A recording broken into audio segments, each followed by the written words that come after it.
Okay, hello everyone and welcome to another episode of Billy Watson TV. We have a returning guest, although he's not been on for at least a month and a half, maybe 2 months. He's been travelling to good old Blighty. So how have you been enjoying the weather here in Chemtrail, UK, Tony? Yeah, it was, well, as you know, I didn't know if I'd ever go back again. When I said goodbye to my mum 2 years ago, I was like, well, that's it. You know, I'm not coming back because if they want you to take the you-know-what. And so I was never expecting to go back in the first place. And, yeah, I mean, obviously they just dropped everything. And I was kind of like dilly-dallying. I was like, should I, shine? Because you never know what stunt they're going to pull. And I'm like, I don't want to go back and get stuck over there. And but yeah, I went back, and it was really funny because before I left, I was like, I really just want some good old English weather or British weather, rainy days, clouds, some cold, you know. Because you're living in that heat all the time and you're sweating. Yeah. Give me the cool, give me cool. Yeah, I mean, especially now in the summer, you can hardly breathe. It's so humid. So I was really craving that. Anyway, I get back, 2 weeks of sun. 2 weeks. Right. Well, I say sun, covered by a blanket of chemtrails, as you say. So that was really funny that my family was saying that I brought the weather back with me. But yeah, I mean, just on the chemtrails, I mean, I'd not forgotten, but obviously it'd been a while since I've been back. I mean, it was horrendous some days. I mean, literally, there was one day I went to see my nephew play football down the local park. And I was just sitting on the grass, and within 10 minutes, there were like 4 or 5 planes crossing each other and just spraying this crap out the back end. And the next thing, like, no joke, well, you know, because you're there, right? But within half an hour, the sky was milky white. And I was just sitting there thinking to myself, like, look at the extent that they're going to. Like, imagine just imagine like the extent of how much paranoia and fear you have to put all these planes out in the sky all across the world, or in a lot of parts, so you can spray that population like bullocks. You know, I always like to turn that on its head. Why are they so scared of us? You know, what is it that they feel the need to like put poison in all our food, in the water, in the air? Like, what is it about us that they see as such a threat? There's obviously something that, you know, they're not telling us about ourselves. And pretty much we know what that is. We know that our true power, we have the divine working through us, each and every one of us, and they know that, and that's why they need to do these things. But yeah, it was unbelievable, the levels of the spraying going on. And the other thing, there was a couple of other things that I noticed as well, because, you know, when you go back, most things don't change. You know, like, people are still doing the same things. You know, my family is still watching the same stuff on TV, and like, that doesn't change. But I did notice a few things on top of the chemtrails. I noticed that how certainly in London as well, where you get cash out of the wallet, and they're like looking at it, they don't know what to do with it. Like, literally, they really don't know what to do. And it was almost everywhere. Even like me and my dad went to watch like a championship football match, and we got some hot dogs at a hot dog stand. Even they were taking like card payments, you know, like just like the little cabins. And yeah, in all the markets in London, it was card only, and so I could really see the difference from 2-3 years ago to now, where, wow, like, they really are trying to get rid of cash, like no joke. So that was the first other big thing that I noticed, and the other thing as well is just the cost of everything. I mean, the UK, we know it's always been really expensive. It's one of the reasons I don't live there. But it was on another level. I mean, it really seemed to be like there's just like no value for money in the UK. Like here, you'll go and buy something and you'll go, oh, that's pretty good value. That's good. you know, that's quite cheap. But there, like there's nothing. Like you're constantly being ripped off. You're constantly being extorted for something, fined for something. And when my dad picked me up from the airport, we got a 10-minute taxi ride from Gatwick to the hotel that he'd been staying in, and 25 quid. It got 10 minutes, and I was like, how much, mate? Are you sure? So yeah, it's they were the other things that I really noticed. But what on the positive side was just no masks. Well, there were a few people wearing masks. Coming from here, where actually they're just dropping masks. We just had an announcement 2 days ago from the governor to say that masks now are going to be voluntary. So probably moving forward, I'm going to see that sort of die a death here now, thank God. But it was really refreshing to step off the plane into the airport and no one was wearing masks. So it's not all bad there, you know. It's there was some good things and bad things that I noticed, but yeah, all in all, it was good to be back. Interesting to observe these things, but yeah, just really nice to see people that I thought I'd never see again, really. And when you get back to Mexico, do you feel like that's your home and you prefer it there? Would you definitely not like to live in UK after that visit? Yeah. I mean, like for where I am now, the apartment that I'm in, you know, right now I'm overlooking jungle, and I've got the ocean sort of over to my right. For the same price, I'd probably get a 1-bedroom studio flat in like the back end of Essex, like just like with not enough room to swing a cat. So yeah, I definitely feel like it's home here now. And now they're dropping the mask thing. That's even better.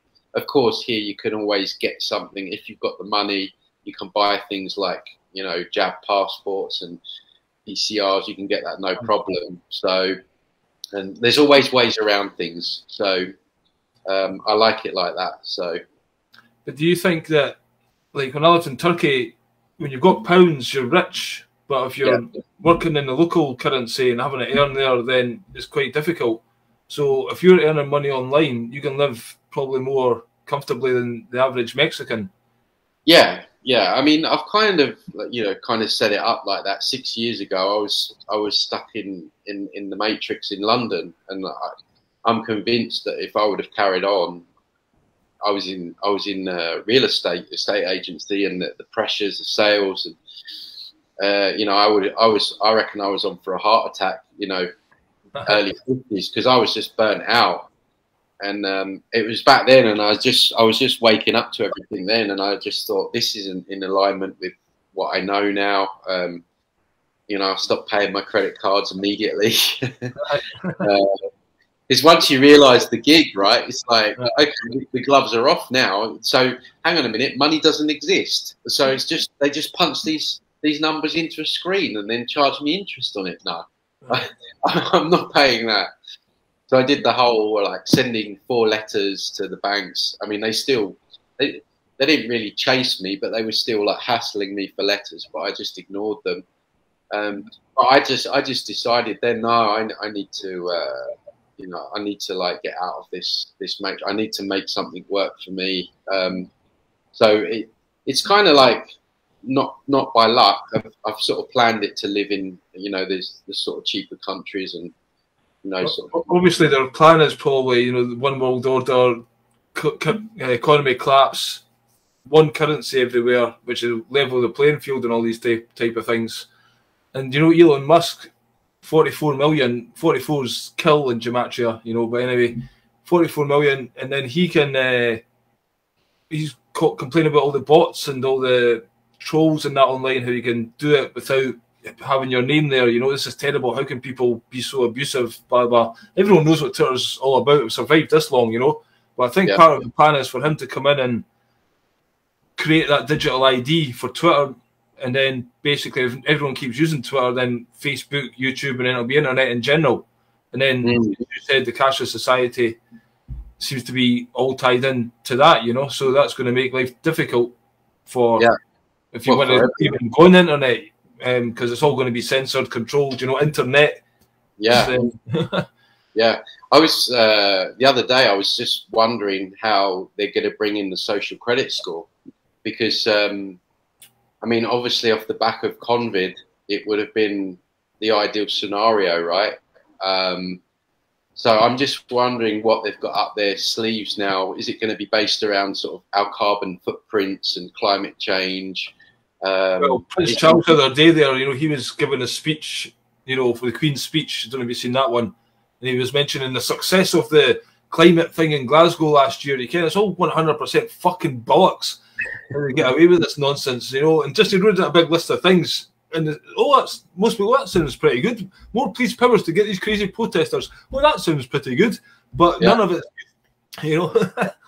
Well, you know, apparently there's too many cows farting, right? So I saw an article the other day that Prince Charles wants cows to wear masks. I've seen this thing though. They collect the mat, something to do with the cows breathing or some shit like that. They're trying to store it, or you know, it's just insane. But of course, they can use that as another way to, you know, try and ban our species-specific diet, or what I believe is our species-specific diet. I know people have different opinions, but having gone down all the rabbit holes, you know, that's what I've come to the conclusion of.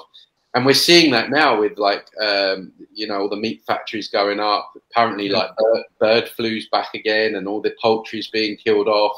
But that's bullshit, obviously, because there is no virus, you know. For them. But it's again a good excuse. Yeah, there's different excuses. Yeah, absolutely. And so, you know, along with the burning down the food processing plants, you know, eventually their end game is obviously to ban meat and to get everyone eating crickets and insects and getting everyone on these Beyond Burger fake chemical shitstorm burgers when all the real food runs out. So. Here's the thing, though. You talk about specific species-specific diet and stuff like that. I've dug into this Tartaria thing a bit recently, and you know, you're kind of getting the idea that 1750, 1850 mud flood, Freemasons or whatever, the controllers digging it all out, having these empty cities, filling them with orphans. Where did these orphans come from? You know, in the previous civilization, all these big palaces and that, they never had any toilets in them. They're all running from free energy. They never had any heating in them apart from these fireplace devices. Were we a different kind of species there? Have this form of human been created at this point? And do we have a species diet? It just had plants back then, but, you know, cows, but now they're just feeding us this shit. I think we're just eating stuff just to survive. And this is all, that you say, the Matrix has been created. See, this is what I think this could be happening. They've came in through a portal. Even the white man has appeared in the Caucasus Mountains, and they've came and took over the empire and killed the old Tartarian empire and totally dominated it. But Nibiru, this is why the chemtrails, the second sun is coming back, and they created all the ice walls. So it's like, we've got our land in the middle, then there's another land with ice wall and another land, and they're talking about global warming, the water rising. That's because Nibiru's coming back, and that's going to melt the ice caps. It's going to make all these three land masses all one again. But they've all been taken over by draconian reptilian kind of controllers. But that's about to fall because all this stuff's coming to the fore. You know, we're raising in consciousness and stuff like that. So they are putting themselves. They've got tunnels built everywhere, and they keep talking about tsunami and this and a wave of this. Maybe this is a sign that, you know, they're covering the skies. They don't want us talking about Nibiru because we don't start seeing what's actually happened here and going after these guys in power, because they've totally, I think, took down that previous civilization on purpose and came here with the New World Order objective, you know, and they don't want us seeing that or talking about that. So the kind of, maybe it's the nanoparticles and the poisoning and the chemtrails is part of it, but maybe that's almost distraction from this Nibiru coming back. Yeah, I mean, God, Nibiru, I haven't been down that rabbit hole for 4 or 5 years. I remember when I first woke up, I was down that rabbit hole. And apparently the sun was coming back then, this second sun. But I don't know. I mean, I'd need to revisit that one as to there's quite a lot of videos coming out these days, more and more of them, with this kind of two suns and strange sky. Yeah, I've seen that there's been people have taken photos of two suns, and there's so much bullshit going on now. It's hard to know what to believe, right? It's crazy. So you know, I think yeah, the tangible evidence is really the fact that they're using this climate change as a big way to roll out all these other agendas, these other nefarious agendas that they have. But yeah, I just wonder how they're going to go. I guess with the social credit score, they would have to crash the economy first of all. Well, they make it appealing. You know, they're making all this appealing. Like, you know, robots are coming. You know, the workforce is changing. We don't need these workers. We're going to free your life up. You know, and basically the furlough. Everyone got used to getting money from nothing, and it's universal credit. Before, they used to have all these different claims, and all of a sudden they get streamlined into this universal credit, which just seems to be a thing needed for just now. You know, it's been incredibly well designed. It's ridiculous. The whole control mechanism. Yeah, it's funny that you mentioned that about how they kind of, on the surface, try and make it appealing, don't they? They sell us. They have to sell us the snake oil, otherwise no one will go with it. So they make these things up. I've been speaking quite a lot about the whole like soul meal matrix, about, you know, when we die. In my view, we get shown this false white light tunnel. There's a lot of, you know, propaganda now. There's a Disney film called Soul that talks about it, and there's loads of like Netflix documentaries going on about NDEs, and how that soul recycling trap is starting to break down, and what their end game is going to be is to implement consciousness transference, and that will be sold to us as everlasting life. So they'll say to you, right, Billy, unfortunately, you've got cancer and it's terminal, but, and there's always the but, guess what? But you don't have to die. And you'll go, really? Well, you won't, because you're clued up, but the average Joe will. Really? And they'll say, yeah, Joe Blogs, we can, you can live forever. Really? Yeah. What we'll do is we will upload your consciousness to this quantum computer over here. Hi. You can download yourself onto a laptop. We can put you in a USB. We can put you in like a toy or a toy robot, and you can exist in there forever. So you never actually have to die. And that's how they're going to sell that one. They're going to sell that on the back of, you know, all these medical advancements through technology. Obviously, we've got the up-and-coming generation now that are completely plugged in and hooked into it all anyway, so they won't need much convincing. And then, this up-and-coming generation, there was a TV program. It was like a BBC drama. It was this young girl in the bed, and she's just had like microchips in every finger. She's got two parents, one each side, you know, and she's demonstrating this how great it is. She just closes her eyes. I've took a picture of you, and I've just thought of it, and I've sent it to you. And you get the thing on the phone. Oh wow! And then like, she brings out her little laptop thing, what do you call it, iPad thing, and then just with her mind she's controlling it. I don't need a keyboard anymore, I just got a wee wafer thing back here, you know, and it's in this drama, and it's doing the way, you know, how it's the sickeningly sell you things by, you know, you can see it totally underneath, but just the way they manipulate the voices and everything's so perfectly done just to draw those youth in and make it seem so exciting and enticing for them, and the future, you know, it's unstoppable. You know, with your friends everywhere and just instantaneously see them. So the youth are practically, is it like some kind of AI consciousness as well that's coming through this technology and the hive mind, you know? So they're all, find it hard to even, there's some, I watched this video last night, somebody's drowning the Freemasons because they think all their culture's brought up in social media, and at least when they go to the Freemasons Club, they talk to each other and they're not allowed their phones out. Yeah, that's not a bad idea. But yeah, I mean, I think energetically, there's, I mean, I can't stand it. I mean, you probably had this yourself. Every time I have a thought about something, it appears on my Facebook feed or my Instagram feed. We've got a chip in us already. It's a nanoparticles for the chemtrails. Hang on a minute, I don't remember giving consent for that. And it's freaky. There's definitely something that's hooking into our brains. And I mean, you know yourself, they've done studies on like the amount of serotonin and dopamines that people get when they get a like or a heart on a picture or a post or something. So it literally has become an addiction for for most people. I mean, God, here is no exception.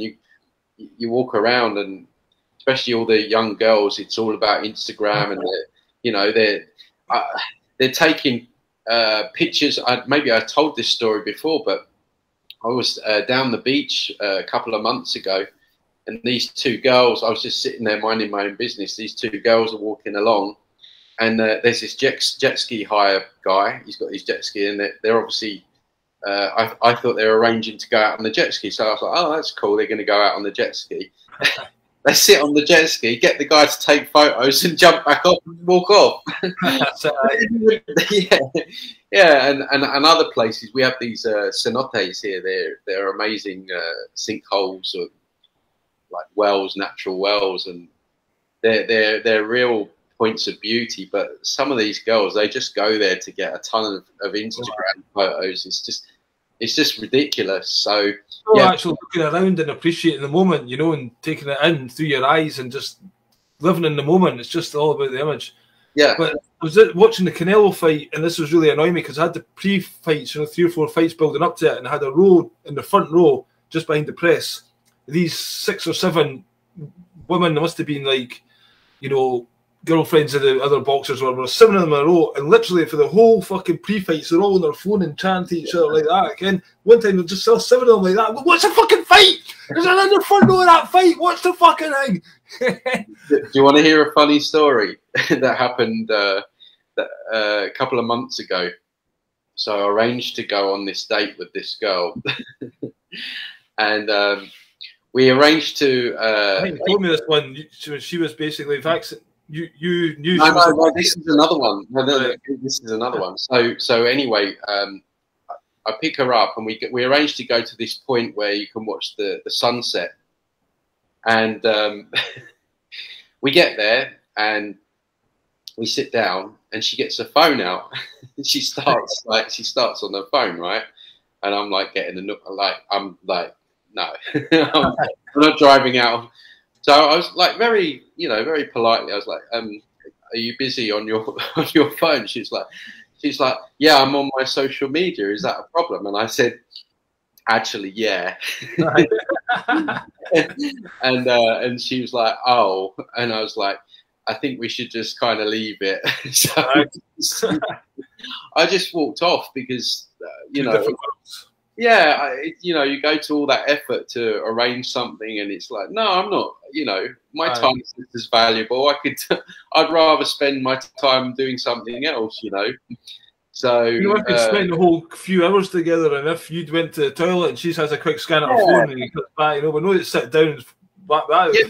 Yeah, but it was like I was sitting there and it was going on for a couple of minutes. Like you know what I mean? I'm thinking, hang on a minute, no. So I just said something, and but that's what we're dealing with. We're dealing with people that are just completely addicted to technology. I think, there's a lot of relationships and all that probably break up as well these days, because you might be in a relationship, but partners are still got 4 or 5 options. If that one doesn't work out, they're still talking to this one and talking to that one. Yeah, it's like a conveyor belt, isn't it? Yeah. And connections. In one way, it's great because you're in Scotland, I'm in Mexico. We can talk, we can put out information, so we can use technology in an empowering way. But most people are not using it for that, like you say. I mean, when it comes to like relationships, and I'm sure like the amount of people that are cheating and all that, divorces and all that, because it's just so easy for people. You have an argument with someone, okay, well, people just jump onto their social medias, and you've got 4 or 5 people in your inbox. Then it's just a throwaway society. So in one way we're connected, but in another way we're completely disconnected. So it's just that for women as well. I mean, it's incredibly easy these days. In the past, women were supposed to be selective and whatever, but now they're more like men with the whole fucking swapping of the sexes. And it's the men that are bending over backwards and Yeah, it used to be that like the women would seek out the man's attention. The man would be on his mission and purpose, and of course most men aren't even on that anymore. They're sitting at home masturbating to porn, watching football. Do you know what I mean? This is the modern man, but yeah, it used to be the other way around. But now with social media, you know, a woman puts a selfie on Instagram. She's got like 2,000 likes. I mean, and she's got all these thirsty dudes trying to hit her up. It's complete inversion of what it's supposed to be like. So, it's girl power, Spice Girls and all that, you know, all this kind of stuff. Again, the conditioning. Yeah, the feminism. Where, God, where do you start with that? That's another rabbit hole where women have been told that they can have what they want, and you know, just go and party all your 30s and, you know, in your most fertile years. And then what's happening is they're getting older and they're at home with their cats, right? Because they've spent all these years you know, like out in their formative years out partying and all this stuff, when, you know, it's probably the years that they should have been using for their family. Of course, you can't say all this because you're a misogynist. Exactly. But luckily, I don't care. Yeah. Well, we're trying to deal in reality. There was this guy I used to watch, and he used to say, you know, young, beautiful women, or even just young women, you know, they're more attractive, so they should be looking for the best male who is going to provide for them to have a family. So if there's maybe an older guy who's achieved a bit in life, you know, and he's got some more wisdom about him, and he's got a good house and whatever, then the young woman should maybe look for him to form the family with. Because when she gets past that age, that guy's not going to look to her some more if he can get the younger ones, you know? They're all getting 35, then they're, oh shit, I need a baby, you'll do kind of thing. Yeah, absolutely. Yeah, and then it's been proven that after 30s, there's more chance of the child having issues, you know, being born with, you know, different illnesses or what have you. So, yeah, feminism has really not done women a good thing at all. But of course, speaking as a man, it's very difficult to speak bluntly about that because, as I say, the woke generation is just fucking. They're the biggest fascists going. Yeah, you know? Yeah. Well, you get labelled as a misogynist if you have an opinion about it, but it's a big problem, and I think it needs to really be addressed. And luckily, that there's a lot of content coming out right now about all of this.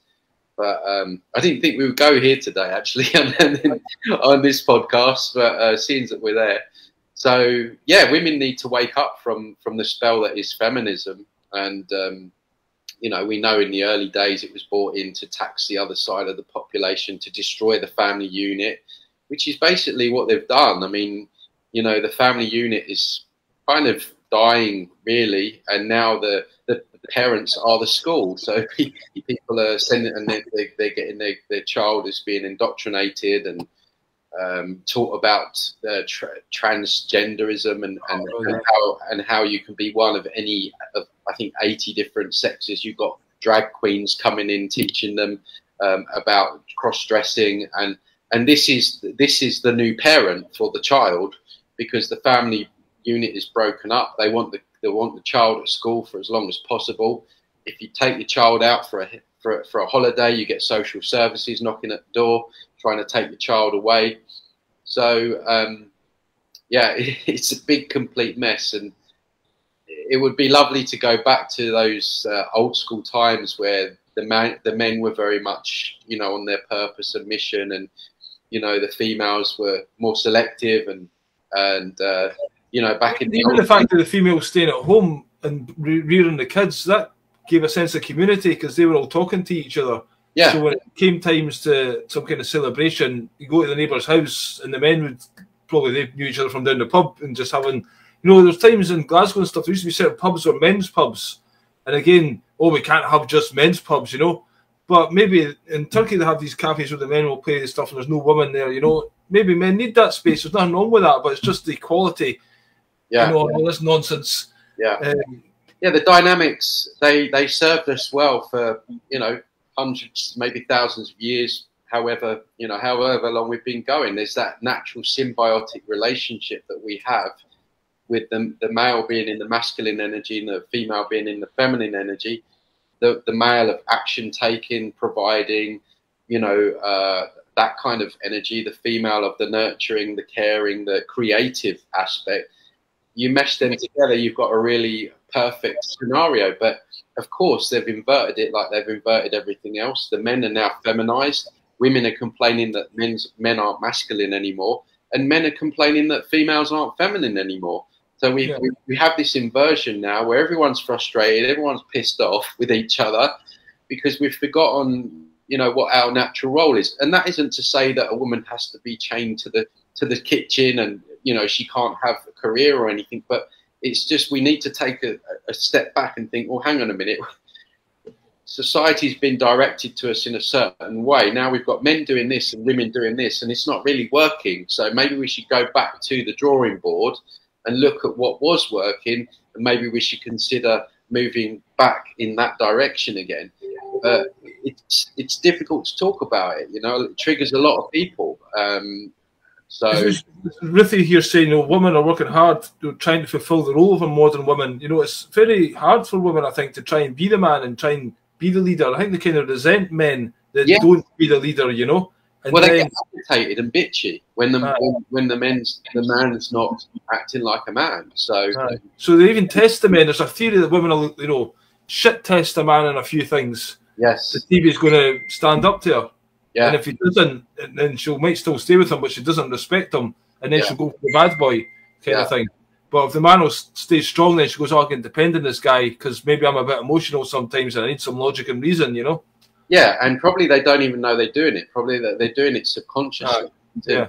See, that's how it should be. That a man should have a woman that brings out the best in him, and those shit tests, as you call them, are ways in which she's trying to get him to level up. And then obviously when the more of those a man fails, then this is why there's this phenomenon, I think, of women going for quote unquote bad boys. That's what I said earlier. It's not that they want a bad boy, it's the fact that the bad boy is very much like, he doesn't put them at the center of the universe. Not on a pedestal, Yeah, for a man it should be our mission and our purpose. That should be like the center, and then comes the woman and all the other things around that.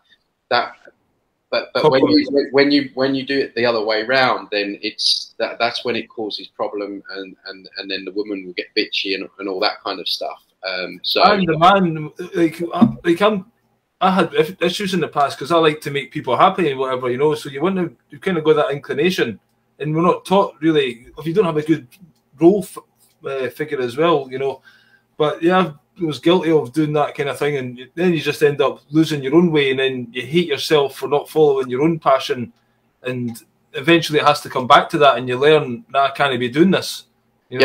Pussy ain't worth it.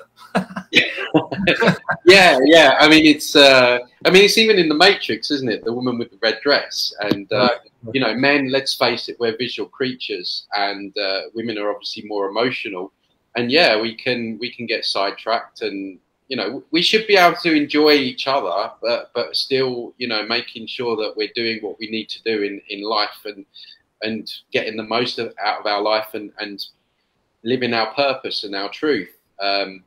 But it's just become such a mess right now, and it's John Carroll saying that barbershops, he refuses to work in barbershops now as women have infiltrated the man's space. So I thought hairdressers were like men and women, mostly women, but your barber, that used to be your standard men. Yeah, I don't know, maybe that's a little bit before my time, but I've only known like a mixture of both men and women. But I guess at one point it was a barbershop was we just had men working in them, but yeah, I mean, they've done studies of CEOs, women CEOs of big companies are amongst the most unhappiest women out there. So they've been sold this idea of go and get a career and all of this stuff, and you can have it all. But I question whether or not that is the path that would truly make a woman really happy on a subconscious level. But that's not to say that you can't, you can't do both. But I don't know. For me, I guess our existence all centers around family unit and those natural dynamics that have always been there. Yeah.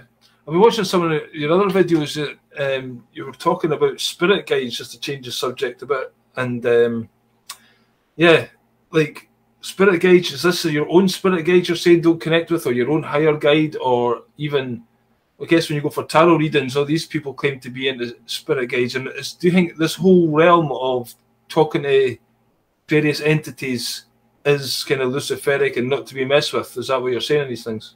I like the way we've gone from feminism to entities.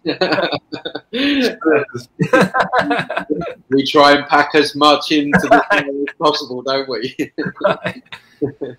Yeah, I mean that really goes back to the work, the energy work that I do, clearing sort of negative entities and distorted energy and etheric implants and things like that.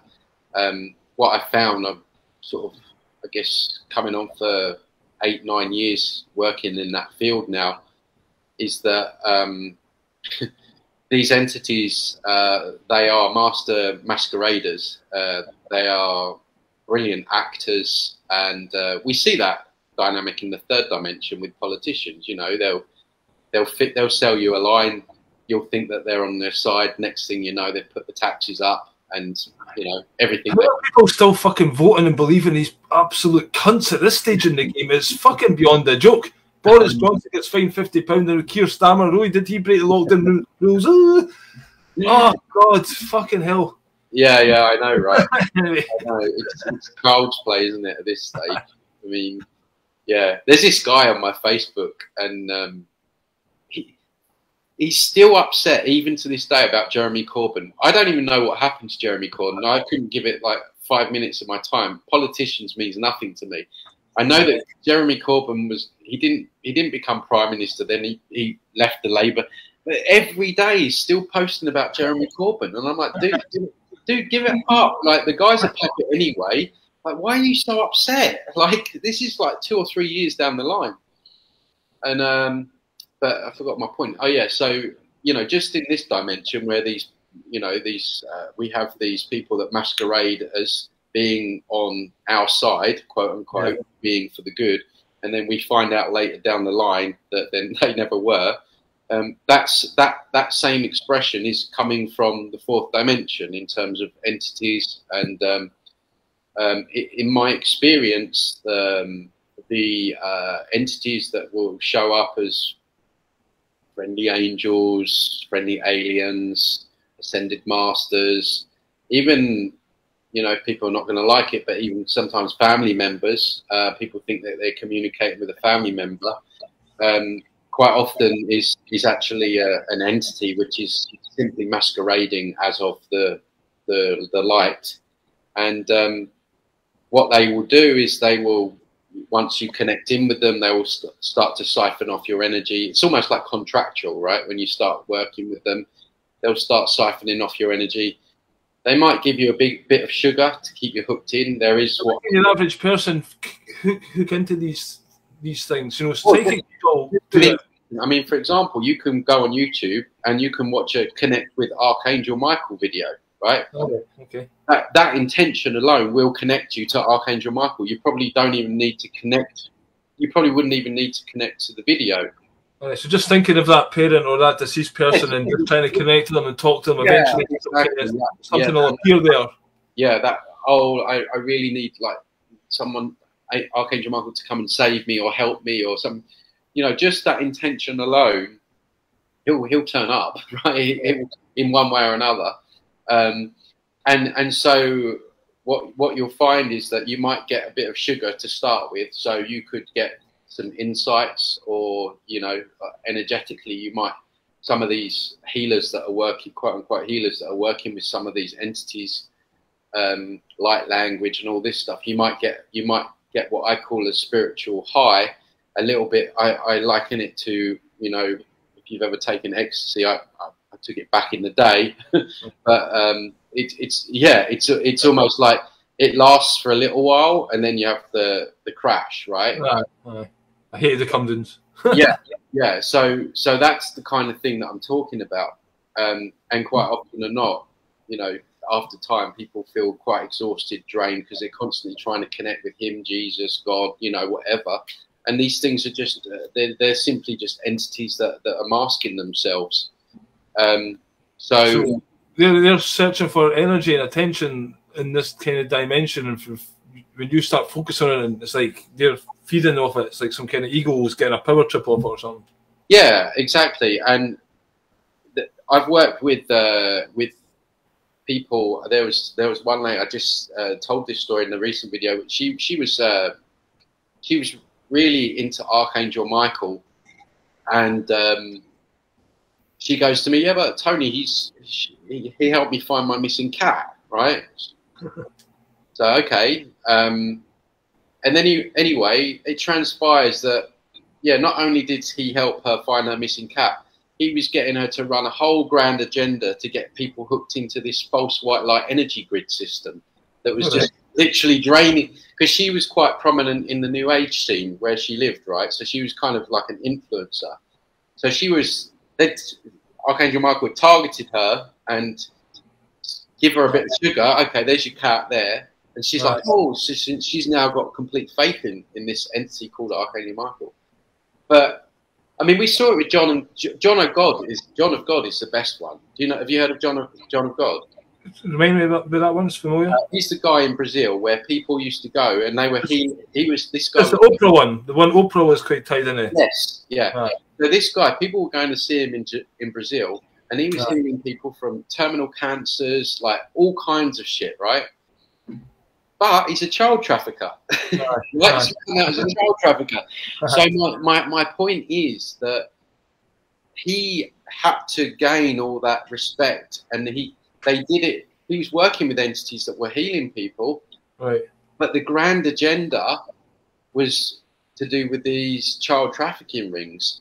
Right. So what I'm saying to people is, even if you feel like you're getting good insights, or you're probably working with an entity.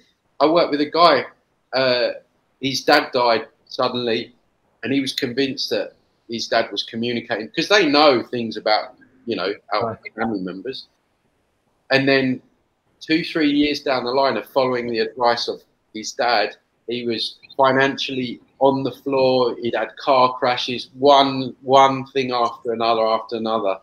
Right. Because what he was dealing wasn't his dad. It was an entity. So what I'm saying to people is, if you're trying to connect with anything in the fourth dimension or the asteroids, you're kind of playing Russian roulette.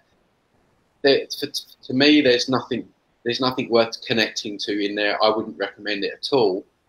And it's not to say that there's not good energies somewhere out there outside of this matrix. But the fourth dimension is just a layer of this matrix, of this computer game that we're involved in.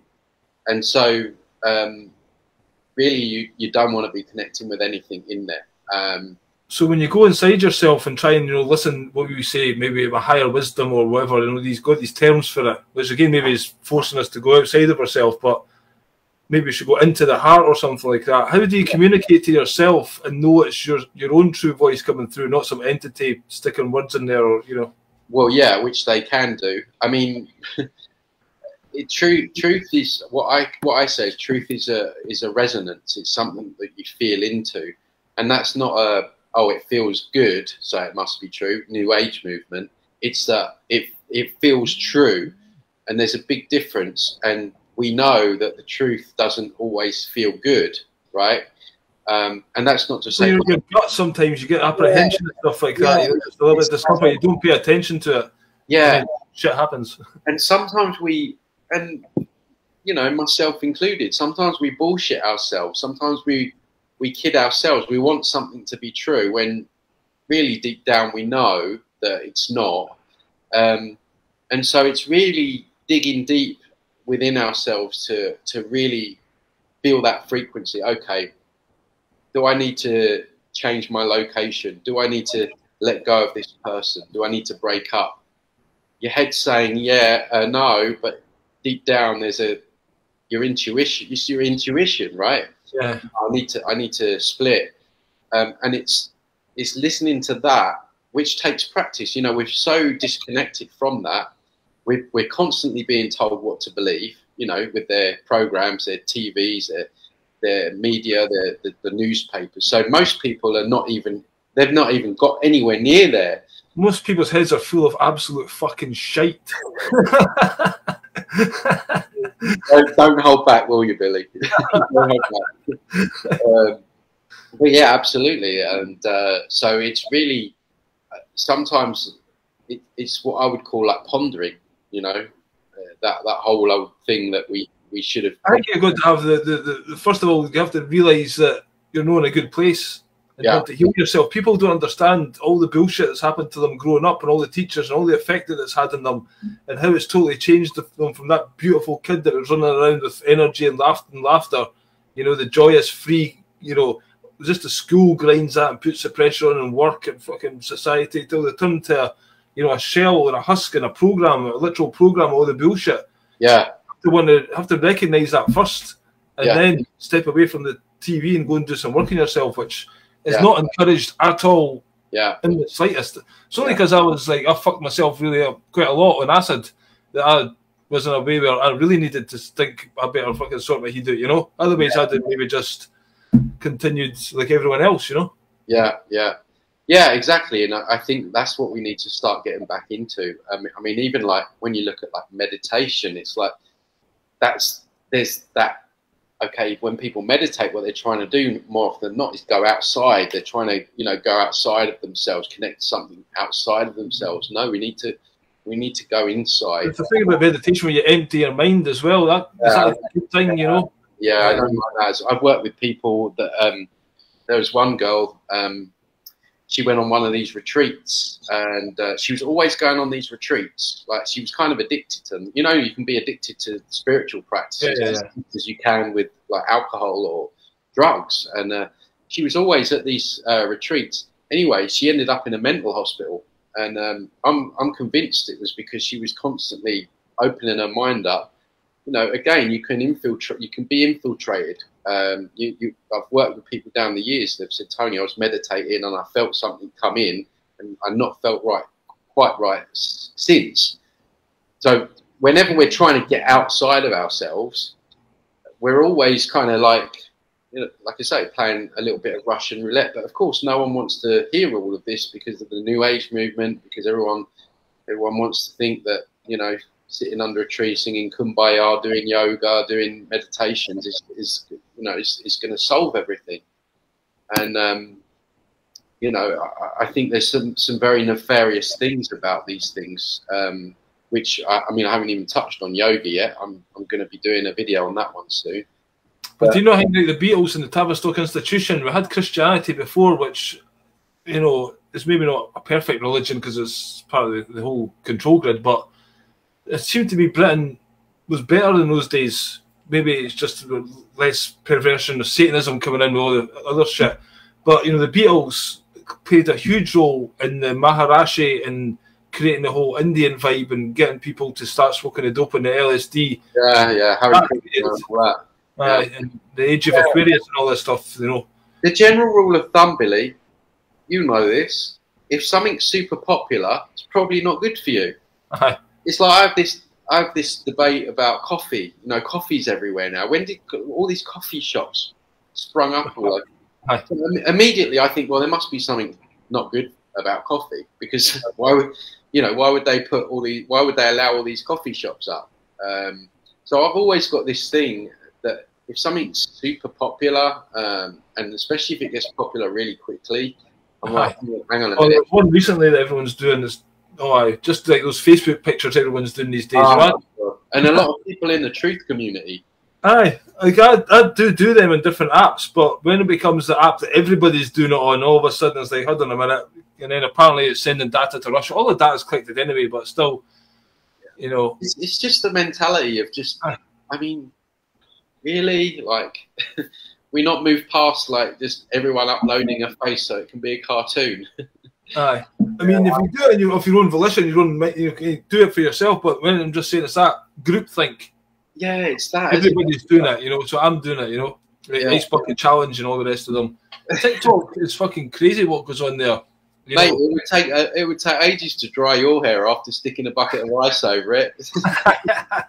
Yeah, it's a bit fucking long. I'll have some of that, please. Aye. You're going a bit thin up top? Yeah, man, a little bit.